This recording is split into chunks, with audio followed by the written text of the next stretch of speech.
Сәлеметсіңдер ме балалар? Бүгін 58-ші сабақ. Бүгінгі тақырып дәрумендердің пайдасы. Бүгінгі сабақта мәтінді түсініп оқисың, қосымша мәліметтер жинайсың, оны арнайы кестеге түсіресің. Бірінші тапсырма: жеміс жеудің қандай пайдасы бар деп ойлайсың. Жеміс жидектер мен көкөністерде дәрумендер өте көп. Дәрумендер біздің ағзамызға өте қажет.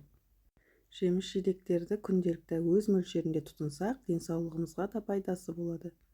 Екінші тапсырма: мәтінді түсініп оқы. Аурудың себебі: теңізшілер жаңа жерлерді іздеп шарылады. Оларға көп қауіп-қатер төнді. Бәрінен де қорқыныштысы құрқұлақ цинк ауруы болатын.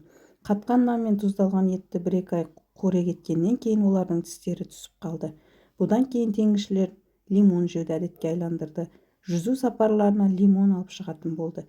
Өйткені құрқұлақ ауруының себебі С дәруменінің, яғни аскорбин қышқылының жетіспеушілігі екені анықталды. С дәрумені лимоннан басқа қарақатта, итмұрында және тәтті бұрышта көп кездеседі. Үшінші тапсырма: мәтінге сүйеніп айт. Мәтінде аталған ауру түрі құрқұлақ, яғни цинк ауруы. Белгілері: тістері түсіп қалады. Қажетті дәрумен: С дәрумені. С дәрумені бар жемістер: лимон, қарақат, итмұрын және тәтті бұрыш.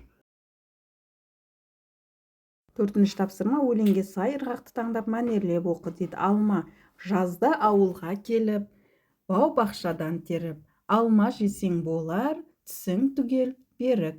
Сен өзіңе өзің сыйла қуат төзім. Алма жесең өткір, болады екі көзің. Қуат Адис. Бесінші тапсырма: кестедегі жемістер туралы мәлімет жинастыр. Балалар, бұл жерде алма, анар, алмұрт және жүзім туралы айтылған. Кездесетін дәрумендер мен пайдасын дәптерлеріңе жазып алыңдар. Алтыншы тапсырма: өзің қандай жемістерді ұнатасың, олардың пайдасы туралы әңгімеле. Мен алма жемісін ұнатамын. Алманың құрамында темір және ағзамызға қажетті дәрумендер көп.